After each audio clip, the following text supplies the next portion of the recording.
ያልመጣባቸውም ይኖራሉ። እነዚህ ነገሮች ማየቱ የግድ ይላል ማለት ነው። ምክንያቱም የሻፊዒ መዝሀብ በራሳቸው መዝሀብ ላይ የተገነባም ሲናገሩ ለእያንዳንዱ ንግግር አሐዲሶችን ማምጣት የግድ ያስፈልጋል። እሺ ፈስሉን ለይነው ይላሉ ቀጣይ ርዕስ ላይ አልአርካኑ ይላሉ። አልአርካኑ ማዕዘናቶች ማለት ምንድነው? አርካኑ ሶላቲ ለማለት ነው። الأركان التي تلزمه فيها الطمأنينة الأركان معزناتوች صلاة معزناتوች እንግዲህ ባለፈው የሶላት ማዕዘናቶች 17 እንደሆኑ አይተናል። 17 ብለናል።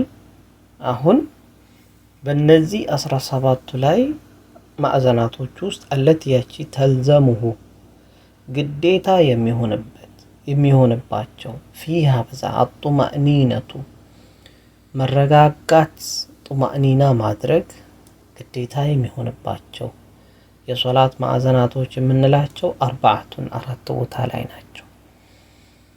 አራት ቦታ ላይ መረጋጋት ጡማእኒና ግድ ይላል፣ ዋጅብ ይሆናል። አንደኛው ሩኩዕ በምናደርግበት ጊዜ ጡማእኒና ግዴታ ነው። ሩኩዕ ሙሉ ለሙሉ አካላችን አንድ አንግል እስኪሰራ ድረስ ጀርባችን ደግሞ ጠፍጣፋ ቴብል እንደሚመስል እስኪሆን ድረስ ቦዲያችን ደግሞ አካላችን በሙሉ ባለበት ቦታ እስኪሰካካ ድረስ እና አንግል እስኪሰራ ድረስ ከሰራ በኋላ ደግሞ ከዛው ደግሞ ጥቂት ቢቀድሪ ሱብሃንአላህ የምንለውን ያክል 3 ጊዜ ያክል ማለት ነው ቆይታን መቆየት አለበት እንጂ እንደ ዶሮ ቶሎ አነኩተን መመለስ የለብንም። ሩኩዕ ላይ መቆየት አለብን። ይሄ ሲሆን ወልኢዕቲዳል ደግሞ ከሩኩዕ ስንመለስ ደግሞ አሁንም ደግሞ አካላችን በትክክል ሙሉ ስታንዲንግ ቆሟል የሚለውን ፖዚሽን ላይ ሲገኝ ድረስ ከተገኘ በኋላ ደግሞ ጥቂት ደግሞ ሱብሃንአላህ የሚለውን ቀድር ያክል 3 ጊዜ መቆየት አለበት። ከዛ በኋላ ነው ተነስተን ወደ ሱጁድ የምንወርደው። በዚህ ቦታ ላይ ጡማእኒና አለ። ወሱጁዱ ሶስተኛው ደግሞ ሱጁድ ነው።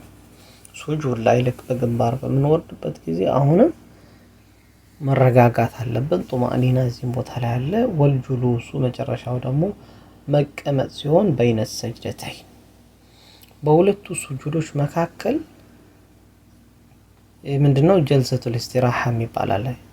የእረፍት ማድረጊያ በመካከላቸው ረቢ እግፊር ሊ ወርሐምኒ ወርዙቅኒ ወጅቡርኒ የሚባል ዱዓ በዛ መካከል ደግሞ በምንቀመጥበት ጊዜ በሁለቱ ሱጁዶች መካከል ምን አለ? መቀመጥ አለ። በሁሉም ሰላት ላይ በዛ ላይ ምንድነው የምናደርገው? ጡማእኒና አለ ነው። እነዚህ መረሳት የለባቸውም። እንግዲህ ከመዛሃቦች ውስጥ እንግዲህ ጡማእኒና ወይም መረጋጋት አይወጅብም የሚሉ አሉ። ምንም እንኳን መረጃ ባይኖራቸውም ማለት ነው።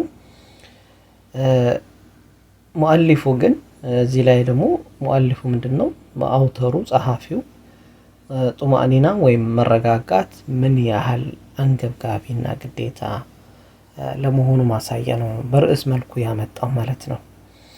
እሺ አጡማእኒነቱ ይላል። ከዛ በኋላ ኪታብ ያዛችሁ ሰዎች አጡማእኒነቱ ጡማእኒና ማለት هي ሱኩኑን ማለት መረጋጋት ሲሆን بعد حركة እንቅስቃሴ ካደረግን በኋላ መረጋጋት ይሄ ጡማእኒና ይባላል። بحيث በኩል يستقر እስኪረጋጋ ድረስ ኩሉ ዑድዊን ሁሉም የሰውነት አካል መሐለሁ ቦታው ላይ ሄዶ እስኪሰካካ ድረስ እሱም ቢቀድሪ በምን ያህል ነው ሲባል ቢቀድሪ ሱብሃንአላህ በምንለው ወርድ ያክል ሱብሃንአላህ የምንለው ወርድ የሚወስደው የጊዜ መጠን አለ። በዛ ያክል መቆየት አለብን ይላሉ። ነገር ግን ይህ ሱብሃንአላህ በሚለው ያክል መቆየት አለብን የሚለው የሐዲስ መረጃ ነው ወይስ የፉቃሃዎች መረጃ ነው? ይህ የፉቃሃው ሻፊዕያ አባባል እንጂ በሐዲስ ደረጃ ብዙም አይደለም። ሐዲስ አይደገፍም ማለት ነው። እንዳጠቃላይ ምንድነው መረጋጋትን አስመልክቶ ያው ሐዲስ ያረጋገጠው ነገር ነው። ጡማእኒና አለ በሐዲስ ደረጃ የተረጋገጠ ነው። ብቻ ሱብሃንአላህ ቢቀድሪ ሱብሃንአላህ የሚለው ግን እዚህ ጋር መትኑ በሐዲስ ደረጃ ብዙም የሚደገፍ አይደለም። ያንን ሰርች ማድረግ ይቻላል ማለት ነው። ብቻ ግን ሰውነት ተረጋጋ የሚባለውን ያክል መረጋጋት መቻል አለብን ነው ፖይንቱ። እሺ ፋስሉን ለይ ነው ይላሉ ሙአሊፉ። ፋስሉን ለይ ነው። ቀጣይ ደግሞ አስባቡ ሱጁዲ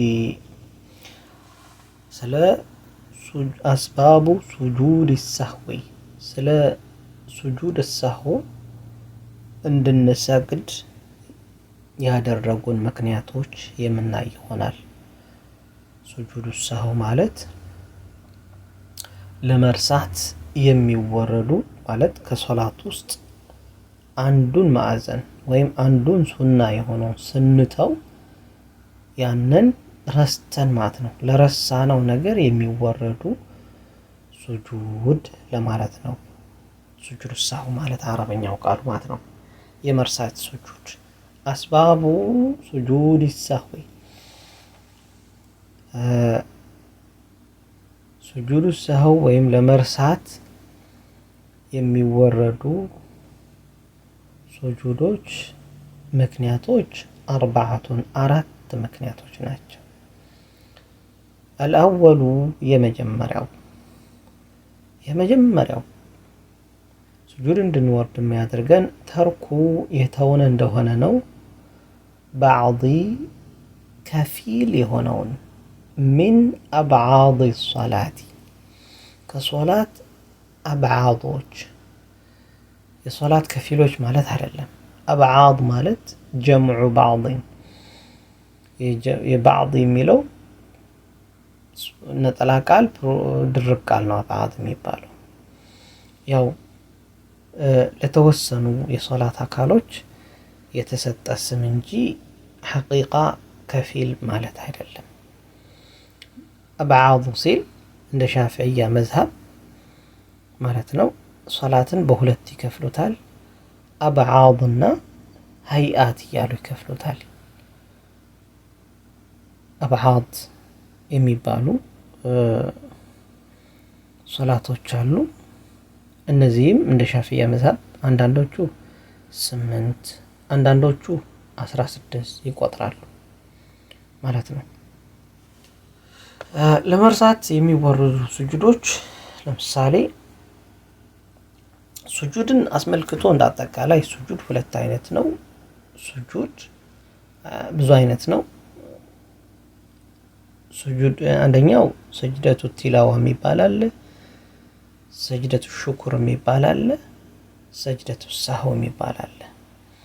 ሰጅደቱ ቲላዋ በቲላዋ ቁርአን ስናነብ የምንወርደው የሱጁድ መውረጃ ምልክት ስናይ የምንወርደው ነው። እንደገና ሰጅደቱ ሹኩር የሚባል አለ። አላህን ለማመስገን የምንወርደው ሱጁድ አለ። እንደገና ደግሞ ሌላኛው ደግሞ ሰጅደቱ ሰህው የሚባለው ደግሞ ሱጁድ ሰህው የሚባለው ደግሞ በመርሳት የሚወረዱ አሉ ማለት ነው። አሁን እዚህ ጋር ላይ ግን የሶላት አብዓድ ከሚባሉት ውስጥ አንዱን ወይም ከፊሉን ግለሰቡ የተወ እንደሆነ የረሳ እንደሆነ አብዓድ የሚባሉት ምንድን ናቸው ከተባሉት አብዓዱ ሶላህ የሚባሉት እነሱን ስናይ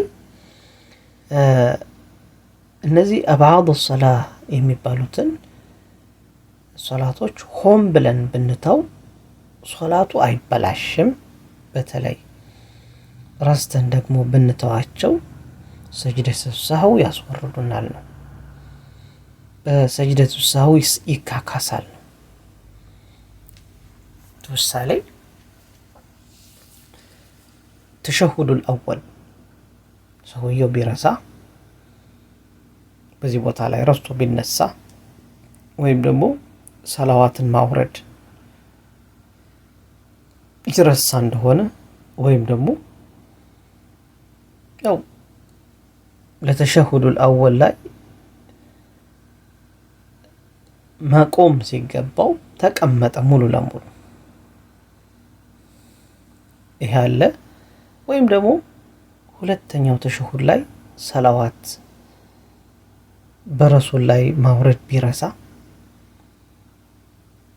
ወይም ደግሞ ቁኑት የሚባለው ቁኑት ላይ ሰላዋት ማውረድ ቢረሳ። ስለዚህ እነዚህ አብዓዱ ሶላት ማለት ነው። አንዷን የተወ እንደሆነ ለምሳሌ አተሕያቱን ወይም ደግሞ ቁኑትን የቁኑት ዱዓን ቢተው ሆን ብሎ ቢተው ሶላቱ አይበላሽም። ነገር ግን ረስቶ ያደረገው እንደሆነ ግን ሊያካክስለት የሚችለው ምንድነው? ሱጁድ ሳሁ መስገድ ነው። ሱጁድ ሳሁ መስገድ እነዚህ አብዓዶች ይባላሉ። አብዓድ የሚባሉት ናቸው። በሱጁድ ሳሁ የሚጠገኑ በሙሉ አብዓድ ናቸው። ባጭሩ ሱነኑ ሶላት ውስጥ ሶላት እንግዲህ አርካኖች አሉት፣ ሱነኖች አሉት ብለናል። ሱነኖቹ በሁለት ይከፈላሉ። ሀይአትና አብዓድ ብለው ይከፍሉታል እንደ ሻፊዒ መዝሀብ። ሀይአትና አብዓድ አብዓዶች ነው እያየን ያለው። አብዓድ የተባሉት የጠቀስናቸው ሆን ብሎ እንኳን ቢተዋቸው ሶላት አይበላሽም። ነገር ግን ረስቶ ከተዋቸው ግን በሱጁድ ሳሁ ይካካሳሉ። ሀይአት ሶላት የሚባሉት ደግሞ ሱና የሆኑት ሶላት አይነቶች ሶላት ውስጥ የሚገኙ ሱነን የሚባሉት ረስቶም ይሁን ሆን ብሎ ቢተዋቸው ሶላት የማይበላሽባቸው እንዲሁም ደግሞ ሰጅደቱ ሳሁ ደግሞ የማያስወርዱ የሆኑት ደግሞ ሀይአት ይባላሉ። እሺ ወደ ፖይንታችን እንመለስ። ተርኩ የተወ እንደሆነ ግለሰብ ባዕድን ከፊል የሆነን ምን አብዓድ ሶላት ከሶላት አብዓድ ሶላት ከሚባሉት ከሱና ሶላቶች ውስጥ አንዱን ሱና የተወ እንደሆነ ቅድም የጠቀስናቸው ለምሳሌ ሰላዋት ማውረድ የተወ እንደሆነ ረስቶ ምን ያደርጋል? በሱጁድ ሳሁ ያካክሳል። በተሽሁድ መጀመሪያ ተሽሁድ ላይ መቀመጥ ሲገባው ተነሳ። በሱጁድ ሳሁ ምን ይላል? ይጠግነዋል። እሺ አው ወይም ደግሞ ባዕድ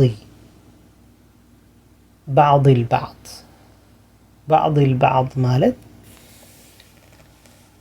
የአንዱን ሱና የሆነውን ከፊል የሆነውን ሱና መተው። ለምሳሌ የአተሕያቱን ከፊል የአተሕያቱን ክፍል ማንበብና ከዛ በኋላ ሌላው መተው። ይህ ከሆነ ሰጅደቱ ሳሁ ያስወርደዋል። ስለዚህ በዚህ መልኩ ይካካሳል ማለት ነው። የአተሕያቱ ከፊል የሆነውን ፓርት የተወ እንደሆነ ምንድነው ማድረግ የሚጠበቅበት? ሶላት አለ ነቢይ ወርድ አንብቦ ሶላት ለኢብራሂምያ ቢተው ማድረግ ያለበት ምንድነው? ሰጅደቱ ሳሁ ያካክስለታል ማለት ነው። አው ወይም ባዕድ ማለት ወይም ደግሞ የአንዱን ባዕድ የሆነውን ከፊሉን መተው። የአንዱን ሱና የሆነውን ከፊሉን መተው። አንዱ ሱና ምንድነው? ተሕያቱ ማንበብ ሱና ነው። ኢዛን ሱና ከፊል ፓርቱን መተው ማለት ከፊሉን አንብቦ ከፊሉን ስትተው የተውከው እንደሆነ በመርሳት ሊሆን ይችላል። ያኔ በቀጥታም ታደርጋለህ ሱጁድ ሳሁ ትሰግዳለህ ማለት ነው። الثاني ሁለተኛው ፊዕሉ የተከበርን እንደሆነ ማ ዩብጢሉ አምዱሁ ሆም ብለን በሰላት ውስጥ ሆም ብለን ብንሰራቸው ሰላቱን ሊያበላሹ የሚችሉ ነገሮችን የሰራን እንደሆነ ሰላትን ሊያበላሽ የሚችል ነገር ሆም ብሎ የሰራ እንደሆነ በዚህ ጊዜ ሰጅደቱ ሰህው ይወርዳል ማለት ነው። ሆም ብሎ ከሰራው ማለት ነው።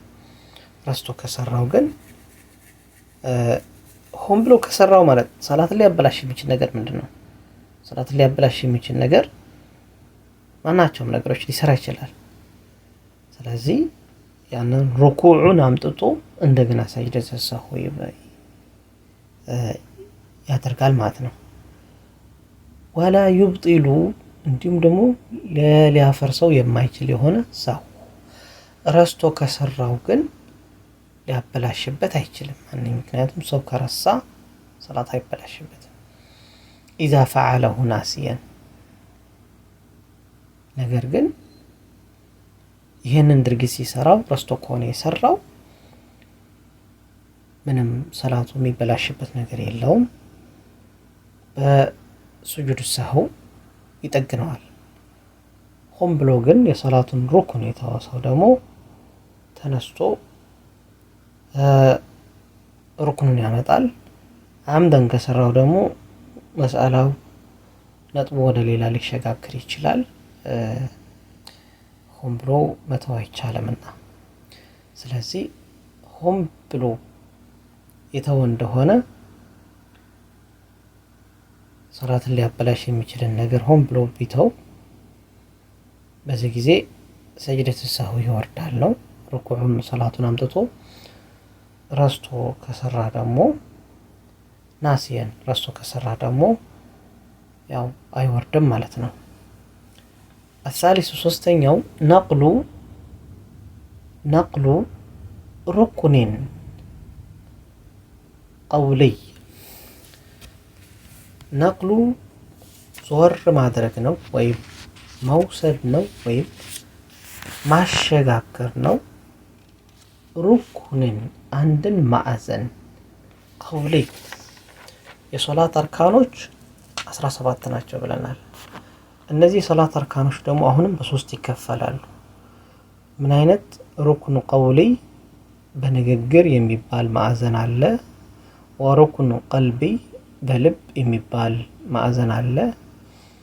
ወሩኩን ፊዕሊ በተግባር የሚሰራ ደግሞ ማዕዘን አለው። እነዚህ 17ቱ ሶላቶች ሩኩን ቀውልይ የምንላቸው ባፍ የሚባሉ ማዕዘናቶች 55 ናቸው። ለምሳሌ ተክቢረቱል ኢሕራም አላሁ አክበር ስንል ይሄ አንዱ የሶላት ማዕዘን ነው፣ ቀውልይ ነው፣ ባፍ የሚባል ነው። ሁለተኛው ወቂራአቱል ፋቲሐቲ ፋቲሐ ማንበብ ይሄ አንዱ የሶላት ማዕዘን ነው፣ ባፍ የሚባል ነው። ወቂራአቱ ተሸሁድ ቂራአቱ ተሸሁድ ተሸሁዱል አኺር የመጨረሻው ተሸሁድ በተለይ ግዴታ ነው፣ ሩክን ነው፣ ማዕዘን ነው። እሱን ደግሞ አሁንም ይሄ ሲያነብ ቀውልይ ነው። ወሰላቱ ዐለ ነቢይ ሰለላሁ ዐለይሂ ወሰለም ፊ ተሸሁዱል አኺር በነቢዩ ላይ ሰለዋት ላይ ማውረድ በተሸሁዱል አኺር መጨረሻው ተሸሁድ ላይ አሁን ይሄ ምን አይነት ማዕዘን ነው? ቀውልይ ባፍ የሚባል ነው። አምስተኛው ደግሞ ወሰላሙ ሰላምታ ሰላሙ አለይኩም ወራህመቱላህ ማለት ደግሞ ይሄ ቀውልይ የሆነ ማዕዘን ነው። ስለዚህ ከነዚህ ውስጥ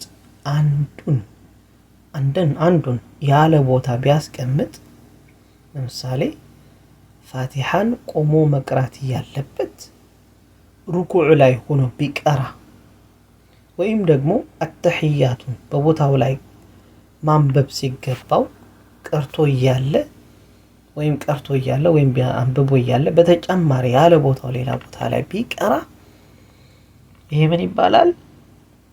ነቅሉ ማሸጋገር ነው፣ መውሰድ ነው። ሩክኑን አንድን ማዕዘን ቀውልይ ንግግራዊ የሆነ ማዕዘንን ኢላ ገይሪ መሐሊሂ ያለ ቦታው የወሰደ እንደሆነ ምን ይሆናል ማለት ነው? ሱጁድ ሰህው ያሰግደዋል ማለት ነው። ተግባባን አይደለም? الرابع አራተኛው ደግሞ ኢቃዑ ያስገኘ እንደሆነ አዲስ ማለት ነው። ሩኩንን ፊዕሊ ድርጊታዊ የሆነ ማዕዘን ጭማሪ የጨመረ እንደሆነ مع احتمال الزيادة مع ከመሆኑ ጋር احتمال الزيادة ተጨማሪ የመሆኑ እድል ሰፊ ሆኖ እያለ በውስጡ ላይ ሊሰራው እየተገበረው የሄደው ያለው ነገር በሶላቱ ላይ ጭማሪ የመሆኑ እድል ሰፊ ሆኖ እያለ ይሄንን ያወቀ የሰራው እንደሆነ ሱጁድ ሳህው ያሰግደዋል መጨረሻ ላይ ማለት ነው። ምክንያቱም ቃዒዳ አለው። አንድ ሩል አለ በሶላት ውስጥ ምን ልናውቀው የሚገባው ምን አይነት ሩል አለ? መን ሸከ ፊ ሶላቲሂ በሶላቱ ላይ የተጠራጠረ ሰው ይላሉ መልእክተኛው ፈልየብኒ ዐላ ማ እስተይቀነ እርግጠኛ በሆነበት ነገር ላይ ይገንባ። ሶላቴ ጎዶሎ ነው ወይስ ሙሉ ነው? ጎዶሎ በሚለው ላይ ተነስቶ ጭማሪ ይጨምር። ነገር ግን እዚህ ቦታ ላይ ግን ያ ሊጨምረው ያስበው ነገር ተጨማሪነቱን በማወቁ ዙሪያ ላይ ሰፊ የሆነ አሻሚነት ስላለው እያወቀ ከሰራ ምን ማለት ነው? ሱጁድ ሳህው ይሰግዳል። ሱጁድ ሳህው መስገድ ግዴታ ይሆንበታል ማለት ነው። እና አብዓድ የሚባሉ ሶላቶች ተረስተው ቢተው ሶላትን የማያበላሹና ነገር ግን ሱጁድ ሳህው የሚያስደርጉ ሲሆኑት ናቸው። ሆም ብለን ብንተው ደግሞ ሶላትን እንዲሁም ሰጅደት ሳህው ደግሞ አስወርዱም የሚባሉት ናቸው። አላ ኩሊ ሐል እነዚህ ናቸው አጠቃላይ በሱጁድ ሳህው ዙሪያ ላይ ያሉት ያነሳናቸው መሳላዎች ይህን ይመስላሉ። አላህ ሰምቶ የሚተገብሩ ሰዎች አድርገን። ወሰለላሁ ወሰለም ዐላ ነቢይና ሙሐመድን ወዐላ አሊሂ ወሰሕቢሂ አጅመዒን።